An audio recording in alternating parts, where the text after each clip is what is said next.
Caritas বাংলাদেশের উদ্যোগে আন্তর্জাতিক নারী দিবস উদযাপনের এই পর্যায়ে আমরা চেষ্টা করেছি সমাজের সবচেয়ে অবহেলিত পিছিয়ে পড়া যে নারী আছে তাদেরকে নিয়ে এই দিবসটিকে উদযাপন করতে।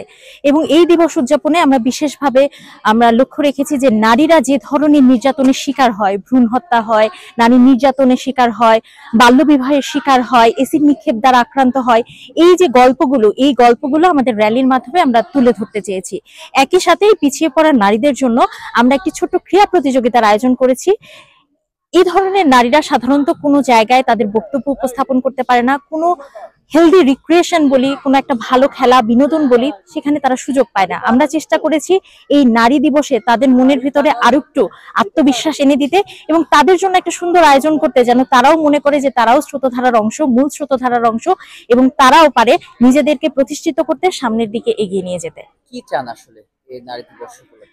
নারী দিবস উপলক্ষে আমরা চাই যে আন্তর্জাতিক নারী দিবসে নারীদের যে সম্মাননা দেওয়া হয়, তাদের অধিকারের যে স্বীকৃতি দেওয়া হয়, সেটা শুধুমাত্র একটি দিনকে কেন্দ্র করে না হোক, বরং প্রত্যেকটি দিনই নারীর জন্য সম্মানের হোক। তার যে আমাদের জীবনে তাদের যে অবদান আছে, সেই অবদানকে যেন আমরা স্বীকৃতি জানাতে পারি প্রত্যেকটি দিন। এবং প্রত্যেকটি দিন সমাজের আনাচে কানাচে যে সমস্ত নারীরা গুমড়ে গুমড়ে কাছে অবহেলিত হচ্ছে, নির্যাতিত হচ্ছে, সেগুলো যেন আমরা বন্ধ করতে পারি। আমরা প্রত্যেকেই যেন হাতে হাত মিলিয়ে এমন একটা সমাজ গঠন করতে পারি যেখানে নারীরা নিরাপদ এবং তারা স্বপ্নের সেই আকাশ ছুঁতে কখনোই কোনো বাধার সম্মুখীন হবে না।